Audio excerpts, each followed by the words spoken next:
Says we're live, Will. Couple minutes late, but there were some technical difficulties. Mm-hmm. You are joining the Week 7. That's Good Sports recrapping of NFL Sunday. A lot to discuss today, like my Denver Broncos shitting the bed against the Chiefs. That was one thing that happened. Steelers, Titans, that game lived up to the hype. Very good game. Josh Allen and the Buffalo Bills win with a bunch of field goals. 6. So 2 weeks in a row, we get 6 field goal games. Packers look dominant again. Browns sneak out a win. Baker Mayfield started off playing poorly. Then he rallies, gets a big W. What was oh yeah, and Tom Brady had a real big great day for the Buccaneers. What because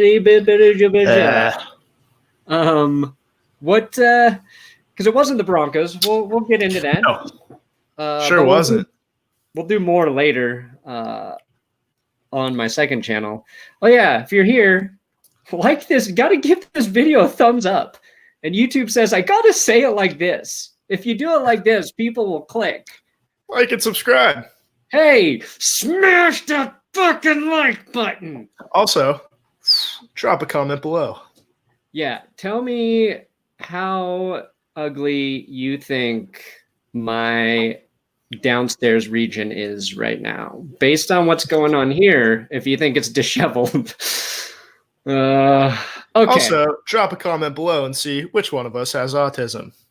It's both. It's a trick question. That is the favorite thing people like to ask of us. Mm-hmm. I've got a little screen share here. Let's see if I can. Ooh, yeah. So Joey Burrow did not win again. Right. But he had 406 passing yards, 3 touchdowns today. These are your leaders. This is from ESPN, but these are your stat leaders. The one I really, really like is Daniel Jones. Still 4th leading rusher this week with 92 yards. I cannot wait to talk about that play in the best and worst episode and tomorrow. Of course, the fumble column sticking out like a sore thumb. Yeah. Also fumbles way back on Thursday night. Final drive.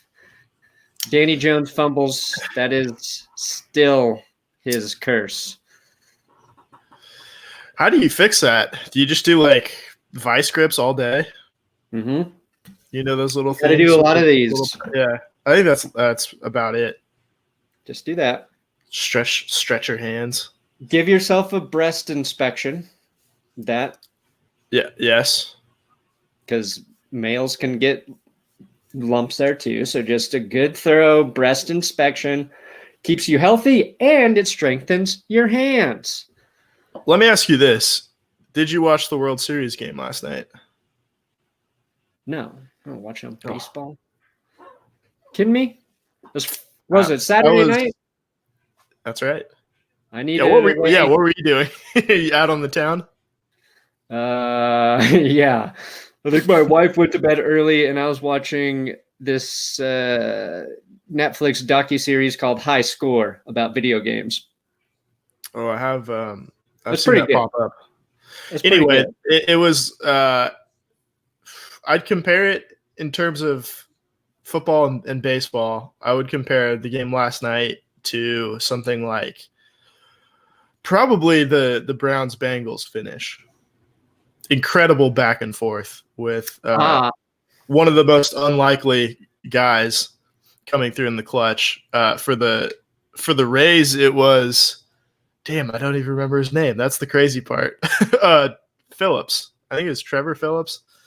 Correct me if I'm wrong. And then for the Browns, Donovan Peoples-Jones, which if you watch Michigan football, you'll know that guy, comes through with the last-second touchdown to beat the Bengals. Yeah. So the narrator with the $5 super chat says the lady likes the bagels, and I put this up on the screen because I thought it said Bengals, so this is not relevant. Turns out she doesn't like it baked and brown. I don't know what that means. I think it means he's. Did he burn his bagels? I think he's referring to the Cleveland Browns and Baker Mayfield. Oh, that wordplay is smarter than my pay grade. Okay, so Baker, I mean, first quarter of this game, he was ready to be fired by Yeah, get his ass Browns out of there. fans. He was just getting trashed on Twitter because he went like 0 for 5 and threw a pick. Then he throws 5 touchdowns in a comeback effort, finishes the game 22 of 28. So that says he made 1 incompletion on the next Something 22 throws. Something like 18 completions in a row, I think. Yeah. So, I mean, it did happen against the Bengals, but they're a team. They're a football team. You gotta respect that effort of not giving up. Everything's looking bad. This is the Baker Mayfield cycle that we've grown accustomed to. Play poorly, almost get benched, gets a second shot, plays great, says that, like, I've tuned out the haters, whatever, chip on my shoulder, whatever, like Napoleon complex, play shitty again. Yeah. But we are on the stage right after a great performance, which, hey, it was. It was a good performance. Also, both the Bengals and the Browns got ball catchers named Higgins. I'm really liking what I see from T. Higgins out on the field for the Bengals. You know, Joe Burrow, he's playing well, but, man, he's just on a shitty team. It's tough. You feel bad for him a little bit. And Odell Beckham Jr. left this game early because that Baker interception. Odell ran and tried to tackle some dude, but he just like jumped in the air and he hurt himself. So he was out of this game early. Jarvis Landry threw a nice pass. He did again. Yeah, he scrambled, did a little Russell Wilson and fired a completion. But Browns got a win that they desperately needed to stay competitive because right now the Steelers look very good. Really good. Go to the Steelers game. I'm so sick of them. This got interesting too because, all right, we got a super chat real quick. Beast of Metal, 1989, $5. You've destroyed yourselves. Hashtag Fire Tomlin. Hashtag Randy Sphincter. Hashtag Keith Buttlicker. Hashtag Danny Shits. I don't know why you'd want to fire Tomlin or Randy Fichtner or I think Keith Butler I think after a Beast win. of Metal's a Titans guy, I think. Oh, okay. Well, I don't know if you can fire another team's coach, but yeah, but I think he would like that. Maybe that's what he's saying. Okay, but Steelers Titans. This looked early like the Steelers could run away with it, and somebody was like, "Steelers are about to blow out the Titans." And in my head, I was like, "I don't think that's going to happen." Roethlisberger's playing well. Deontay Johnson just looked like a difference maker for the Steelers. Finally healthy. I picked a good week to leave him on my fucking fantasy benches because I'm like, every time I start him, he gets hurt. And he went off for, he had 2 touchdowns, 80 yards. But then, second half, Ben Roethlisberger has one of his Roethlisberger, almost a full game, but he got 3 picks in that second half. he tried to lose it. Titans clawed their way back in. So I still think the Titans are good. They lost 1 game to another really good team. Tannehill was pretty efficient. The Steelers did a pretty good job against Derrick Henry for most of the game. Then Henry started making plays like on that final drive. A.J. Brown had a game. I don't know. If you're a Titans fan, I'm trying to say don't be too discouraged. If you're a Steelers fan, be very encouraged because they had a nice special teams play in this game. Their defense looks legit, and their offense looks legit. It looks like a complete team, Pittsburgh. Yeah, I mean, I really wouldn't worry about the comeback in the second half just because you're on the road against a really, really good team. And to stave off really what could have been a Tennessee win after that Ben interception in the end zone. That's a good hard-fought win. Their defense looked really impressive. No, Titans fans should be happy. Steelers fans are not happy, but they shouldn't be discouraged. Don't Steelers panic. fans should be very happy about what their fucking team is doing right now. All right, we got a super chat here at the bottom. Yeah, read it to me, Will. Read it to me like I'm an illiterate idiot. Robbie Grayuski, $5. Solid name. That's a cool name. Not sure why the Broncos overpaid for a running back when clearly Philip Lindsay is the better back. Brandon? First of all, Robbie's got a great avatar. He's wearing a suit in front of a lake holding a fish. So I respect that, Robbie. You know, I'm going to say I'm cooling down on Melvin Gordon. I thought it was a decent pickup for the Broncos. I still don't think he's bad, but they needed him when Lindsay went out. But his problem with the Chargers was fumbles, and it's still a problem. I think I had like an actual psychic moment on Melvin Gordon's fumble. Which one? The first fumble. Okay. He was running. It's bad that we have to ask which one. He's turning into the Daniel Jones of running backs. Yeah, he was running. It was before he got hit. And in my head, I was like, he's going to fumble it. And then he did. And I felt really bad. Like, I thought maybe I willed it with my psychic powers. Yeah. But I saw it. I saw it before it happened. It's one of the most clear moments I've ever had as a football fan. The Broncos, they just beat themselves in this game. It was just a nightmare of mistakes. Chad Henne acted like a real asshole at the end of the game. He got to rush for a touchdown. He finished with -2 yards and got a rushing touchdown and then celebrated like he himself beat the Broncos. Never had a problem with Chad Henne until I saw that shit, Will.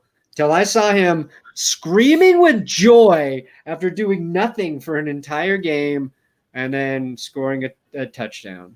I did not like it. The sad part is that the defense played really, really well, which is crazy that you can say that about a game where they gave up 43 points. But obviously, you have the pick six and then the kickoff return touchdown. But against the Mahomes first unit for the Chiefs, like it's as well as you're going to play against them.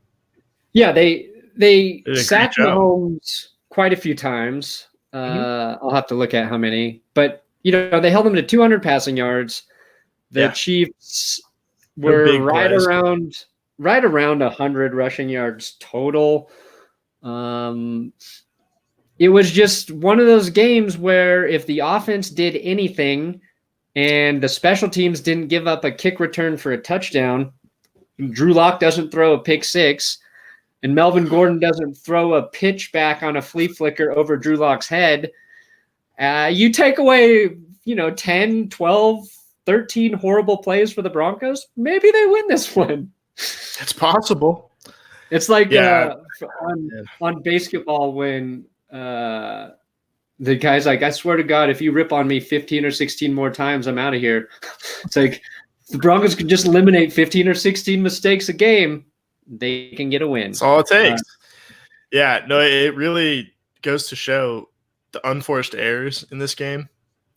That's like a sign of feeling the pressure and the streak getting in your head and trying to press too hard.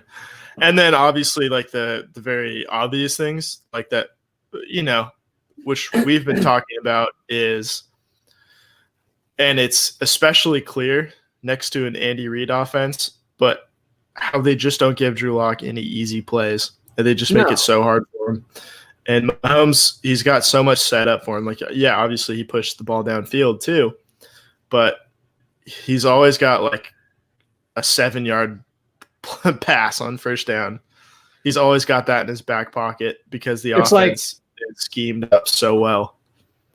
It's like, Pat, your first read's, the deep route to Tyreek Hill. If that's not there, Travis Kelce or McCole Hardman will be open right here. And Andy Reid probably tells him exactly where they'll be open. Like right to the 10th of an inch. this guy will be right here, Pat. So just go there. It feels like Drew Lock, your first read's this deep play. Your second read's another deep shot. And then you might have a guy open here. But I don't think Drew's processing that info right yet. He's not seeing the field correctly yet. So it's like, what do you do as an offensive coordinator to help him there? Because there are some places like he made the wrong decision, right? You can't put it all on him not being put in a position to succeed, but I think that's also a big part of it. And it felt like once the game started to get away from him, he just looked discombobulated. And when the Broncos, Philip Lindsay was rushing the ball very well in this game. And Shermer likes to stop running just a play too soon. Always a play too soon. Always. 9 carries, 79 yards. Then Daniel Sorensen fucking knocked Philip Lindsay out of the game with a concussion. So, thank you, Daniel. Very cool. Yeah. All I'll say is I texted you about this too, but that swing pass on either the first or second 3-and-out that they had in the first quarter. Yeah, they had this stupid little screen pass set up for Noah Fant where there were just no blockers on that side of the field. Yeah. And watching that and then watching an Andy Reid offense, it is like watching two different sports. Yeah. It's unbelievable. It's unbelievable how far behind the Broncos offense is from a well-coached offensive unit. Yeah. And, there are young guys on there, but there's enough playmakers where you should be competitive in games like this one that was close for a while. It was close until it wasn't. But Shermer just isn't scheming. He's the offense is Philip Lindsay or a tight window throw to Tim Patrick. Yeah. And he's not scheming ways for Jerry Jeudy to get open. And I understand some of that's on Lock too, where he's being too aggressive and should just take the short or intermediate throw as opposed to the home run ball. But cut down the reads, cut the field in half. I know they do it sometimes, but it feels like Drew's got to wait until he's about to run out of bounds every time and then make a ridiculous throw in between defenders, which he does sometimes, but it's not very sustainable. Yeah, it's not consistent enough, and he's definitely taking too long to make decisions as well. But when was the last time? Yeah, let's save it. We'll save that for the That's Good Broncos podcast that we can after this one. This isn't the therapy hour. No. Okay, Beast of Metal. No, I'm most definitely a Steelers fan, one who is unbelievably pissed that they nearly gave this game and got bailed out by errors from the opponent. Beast of Metal, just enjoy the win. You're 6-0. You're talking to two Broncos fans who just watched their team lose 43-16. I can take your money, but I will not give you my sympathy in exchange. Just kidding. Come back, Beast of Metal. You're here every week. Let's see. Then we got Johnny Gold, Justin Herb makes this old San Diego Charger fan excited to be a Charger fan again. Yeah, you should be. Herbert, that's the other thing. It's I want to be critical of Pat Shermer, and I want to give Drew Lock a chance. And then you watch Herbert, and you're just like, shit, I just want Drew Lock to do what Justin Herbert's doing right now. We expect too much too soon out of quarterbacks. And oftentimes, Baker Mayfield, they light up the stat sheet their first few weeks, and then they come back down to earth a little bit. That's just kind of what happens. Not saying that's necessarily going to happen with Herbert. I think he'll probably regress a little bit at some point. But no, he's played awesome. What can you say? You should have Herbert in your fantasy leagues right now too, because not only is he throwing for more than 300 yards every week, 3 touchdowns. He led the Chargers in rushing, 66 yards and a rushing touchdown. So that's 4 total touchdowns from Justin Herbert. And if there's one AFC West team I would prefer succeed, it would be the Chargers over the Raiders and the Chiefs right now. I'll probably you don't have any fans to fight with or anything. No, they're just gonna on Twitter. Like Johnny Gold here. He's just gonna be happy that they're playing well. My man Jay Gold is appreciative. And I think enjoy it.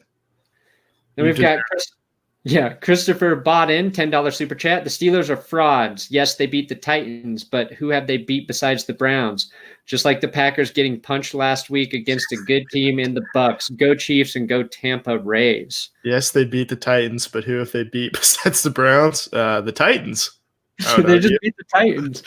I concur with the very last part. Go Tampa Bay Rays. And they're currently down 1-0 with runners at the corners. That's what you're peeking at. At the top of the first. Yeah, I tilted my TV. Jonathan Fallick. I love the basketball reference. Maybe all of the mistakes were just from Chiefs players telling Melvin Gordon that his mom's going out with Squeak. Yeah, the Chiefs are just psyching him out before all those big boneheaded plays. What? I wonder what happened to Squeak.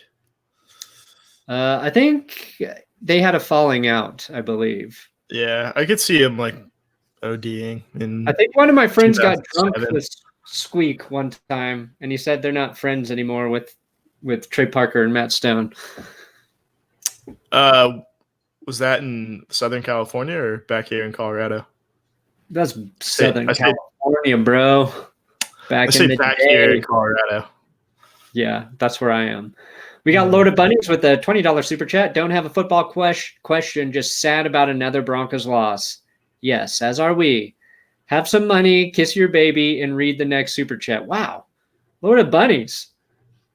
That is great advice. I will do all of those things, and once the next super chat comes in, I will read it. But until then, that big $20 donation stays on the screen. So, okay, the Chargers did beat Jacksonville. Before the game, we heard Gardner Minshew might get benched, which that's not. Dude, that's the dumbest thing I've ever heard in my life.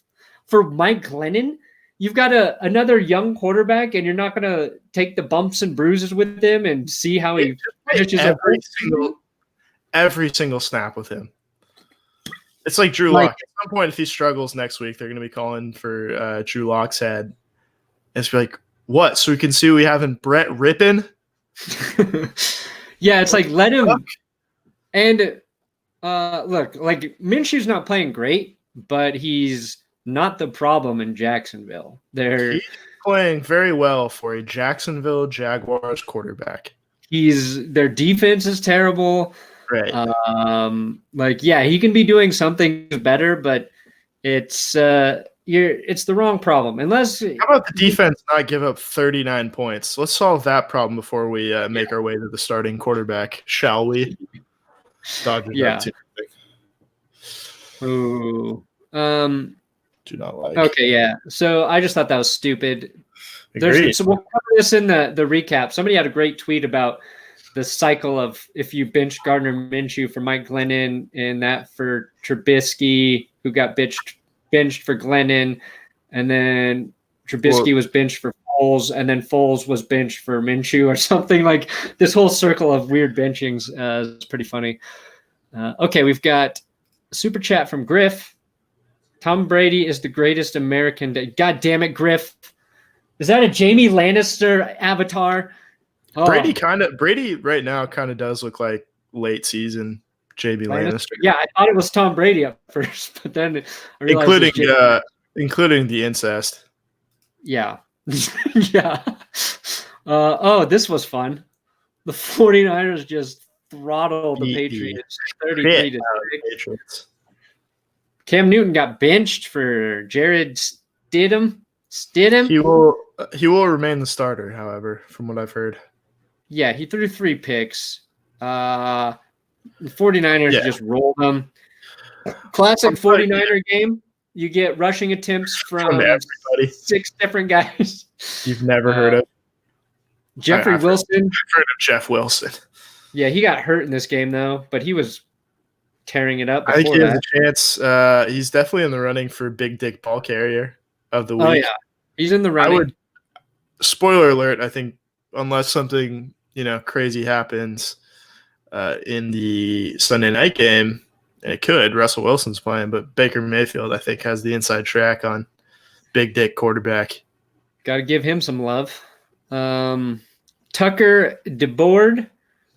Super chat. Why does Roby look like stereotype Tinder profile? Also, can Steelers finally be put at number 1? Robbie? Why does Robbie? Roby? Roby? Bradley Roby? Bradley Roby? Courtney? I don't know. I don't know, Tucker. I don't know about your question, my friend. Steelers number 1 power rankings? I don't know. I'll have to think about that. Fair. I don't think power rankings matter. No, it changes every week. Just here to remind you, Big Ben comeback Potty, player of the year. Claypool, rookie of the year. J.J. Watt, defensive player of the year. And let's add the last undefeated team. Hashtag this is for Miles. My melanated scope. Had that same super chat last week. Your predictions, you might get 2 of those. I think Mike Tomlin forgot he had Chase Claypool on the roster today because he had 1 catch. So I don't know if he's going to win. Out there bullying Malcolm Butler. Yeah, that was pretty funny. This was a good game too. Panthers Saints. Teddy Bridgewater played just like I hoped he would, but they fell short. And this was their chance to beat the Saints without Emmanuel Sanders, without Michael Thomas. Close game. I do like that Matt Rule went for a 65-yard field goal in this game. It did not work out, but young coach got the balls to go for a kick like that. I don't mind it. Yeah, apparently Cameron Jordan and the rest of the Saints were taunting Joey Sly, saying like there's no chance you're going to make this, and then he didn't make it. But I thought he was close enough to the point where should show him some respect. Show Joey Sly a little. Yeah, he's got a solid, very masculine like beard goatee thing. So for a kicker, he looks very manly. I don't think 65 yards at sea level. Woo. It's tough. If he did make that, we'd be talking about maybe an overtime game. I think you're about right. I liked what I saw out of the Panthers. I think Matt Rule's great. Yeah, I think they're he's taking a vaguely rebuilding roster and turn them into a very competitive team at the least. Yeah, it feels like they're just, they got to have like a good defensive draft and add a piece here or there, but they're getting a lot of plays out of the receivers who you kind of forgot about. DJ Moore, Curtis Samuel, like these guys were playing well. And we've already talked about Robbie Anderson quite a few times here, but high on the Panthers, even though they lost. The Saints, maybe they're good. We'll see. Their defense questionable. We'll see what happens when Michael Thomas returns, if he ever returns. They're winning without him, mostly. We've got Yo Joe Banjo. I'm stoked we have football with the super chat here. I love historic Broncos stats, but do you think that this season will have an asterisk? If so, is that fair? Yeah, just put an asterisk next to the Broncos season. No, just put it next to it, and let's pretend like none of this ever mattered for the Broncos. For instance, baseball. You could argue that baseball is most definitely a season where we're going to place an asterisk on it at the end. If the Dodgers do win the World Series, absolutely tainted.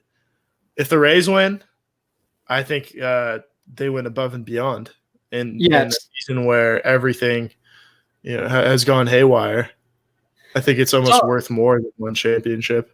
It's all about as long as what you want to happen happens, then you don't have to put that asterisk next to it. Johnny Gold, $5. I hope Fitzpatrick gets a chance to start somewhere else. Seeing him sad broke my heart. Miami did him dirty. Agreed. I thought after that Ryan Fitzpatrick press conference that he might have a heart condition, as much as he was referencing a broken and aching heart. It sucks seeing Ryan Fitzpatrick sad. Like, you never see him sad. And I think the Cowboys could use him. Like, I tweeted when Baker Mayfield thrown that interception, I said, who should go after Fitzpatrick, the Browns or the Cowboys? Obviously, I wasn't really serious about the Browns, and now it is even funnier because Mayfield threw 5 touchdowns. But the Cowboys could use him. Andy Dalton, probably concussion in that game. Is that what took him out? Yeah. Oh yeah. He got almost knocked out. Cold. He was sliding, and it's a dirty hit, and it looks bad, but it's like I still feel for defenders in those situations making that split-second decision. The QB he was definitely giving himself up, and you could see Bostic was really like launching himself shoulder first. Yeah, no. But against Andy Dalton, like, what do you think? Andy Dalton's going to truck you? I don't know. It's like, who am I to say? Like in in a split-second decision. I get it. It's a flag. I get why they ejected him. I'm not like trying to argue against those decisions, but I think those pulling up in those situations is a little harder than we like to give players credit for. It's a big human being. It's like stopping a train. Yeah. Your best bet is to just like avoid him rather than slow yourself down. Oh, is that gone?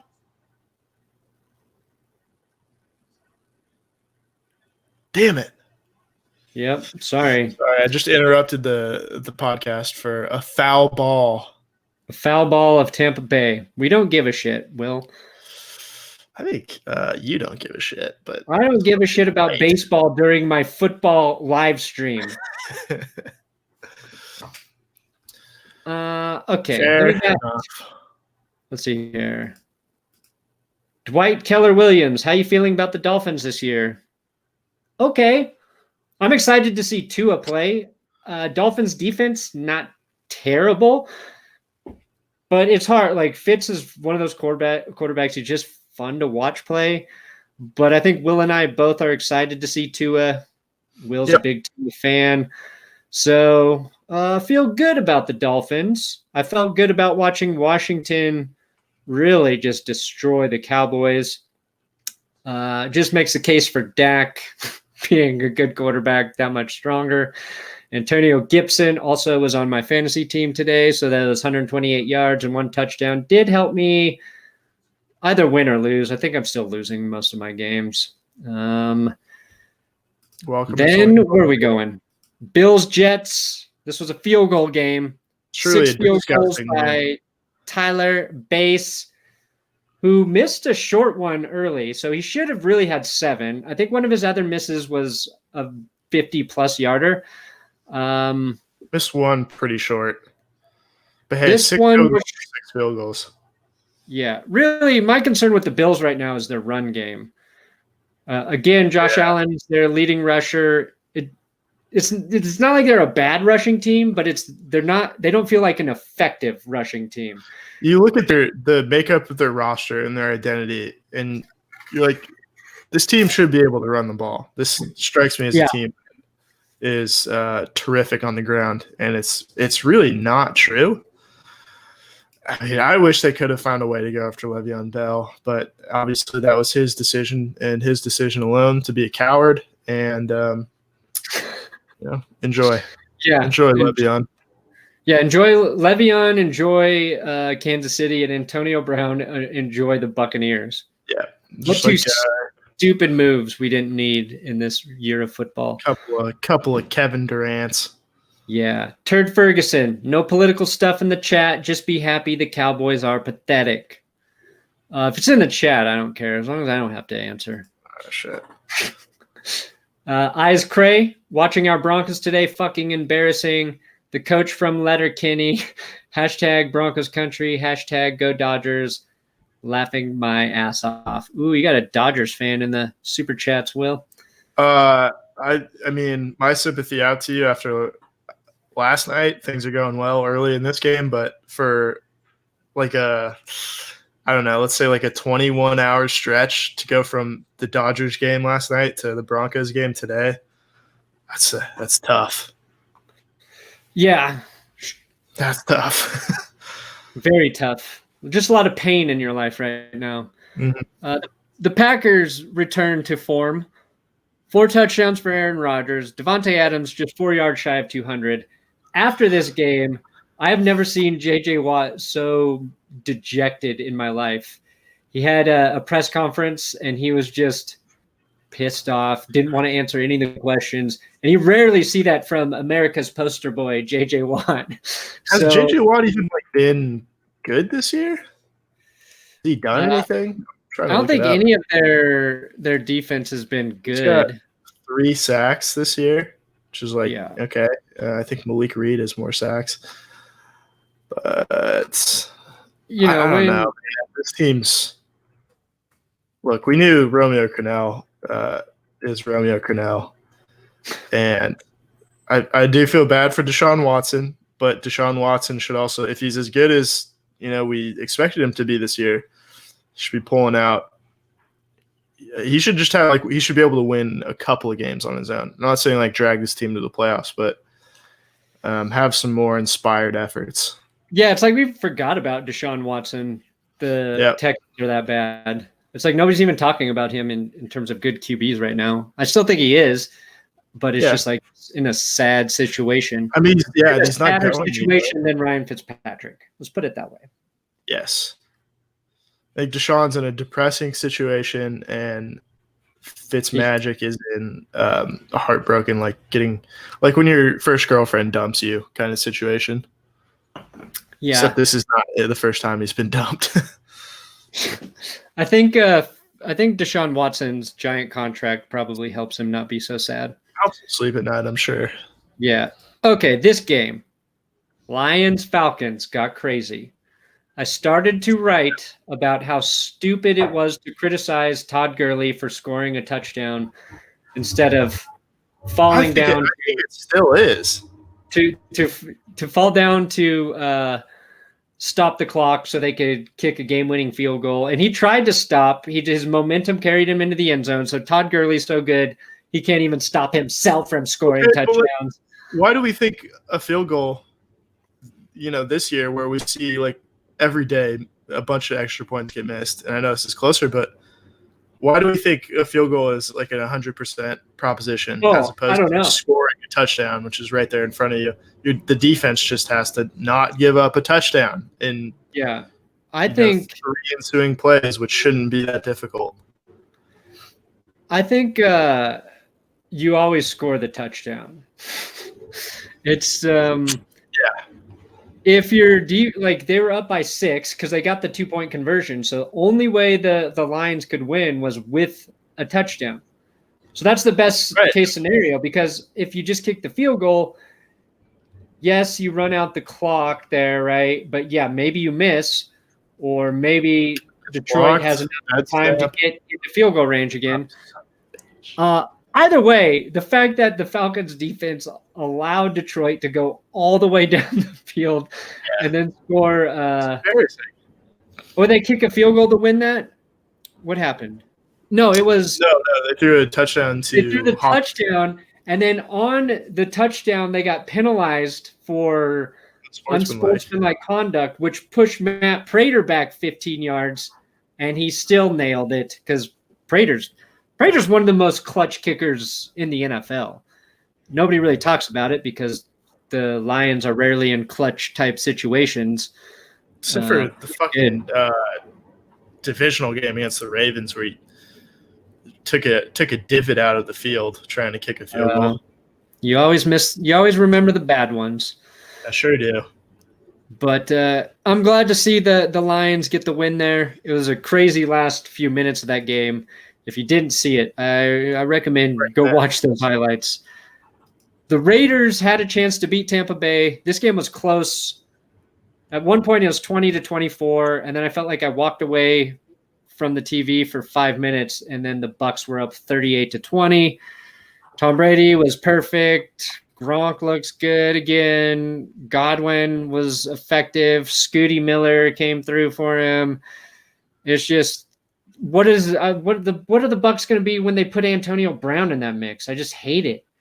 People are mad at me for hating on Tom Brady so hard and the Buccaneers for signing Antonio Brown. And somebody criticized me for calling Antonio Brown an alleged rapist, which he is. He said I made it up. He's literally in the middle of a civil suit where the trial keeps getting, or hearing or whatever, keeps getting pushed back. So I wasn't exaggerating there.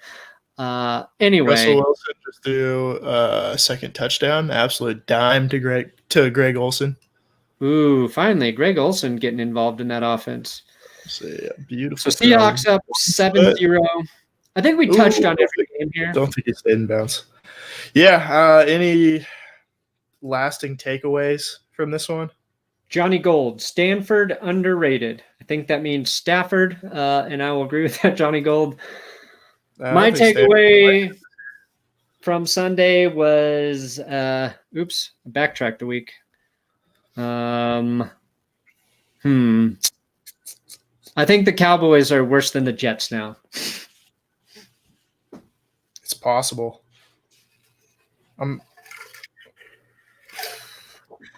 The Bills really would have lost by like 27 points to any other team. Yeah, the Bills have, in addition to rushing, they have a red zone problem. They look like the Broncos with all of their red zone issues the week before. And I didn't see enough of the game to dissect that, but red zone, a real issue. Agreed. But I still think they win the AFC East. We talked about we talked about like the two teams trying to stop the bleeding, the Browns and the Bills, and the Browns fought back and made it happen. It felt like the Bills just kind of lucked out that they're still playing terrible football and lucked out that they had the Jets on the schedule this week. But it could give them a little reset. Yeah, they've got time. Or they get their asses handed to them by a real team next week. Who do they play next? The Bills play the Patriots. Okay, well, I take that'll it be back. fun. And then they play the Seahawks and the Cardinals and the Chargers and the 49ers and the Steelers. The Bills are going to run through a gauntlet of games they might lose. Oh, Billies. And then they play the Broncos. So that'll be fun. Also, final Super Chat question. Which starting QBs won't be on the same team next season? Good question. Cam Newton. Let's see. Any chance Garoppolo? Maybe? Sam Darnold. Ooh, I think you could see a change. I'll say Breeze. Ooh, yeah, because he might even just retire. Does that count? There's a chance he retires. Could be hard to get out of Kirk Cousins. Foles, I don't know. I see the Bears probably making a change. Yeah. I mean, Trubisky started the season. He could be on a different team too. Yeah, I think that's kind of a given. Some people are saying Matt Ryan. Oh, maybe. I don't know. I'll take Matt Ryan in a heartbeat. Ooh, yeah. John Elway, get us Matt Ryan. And now we will go over to That's Good Broncos and talk about Broncos football. Thanks, guys. Good night. Thank you. End.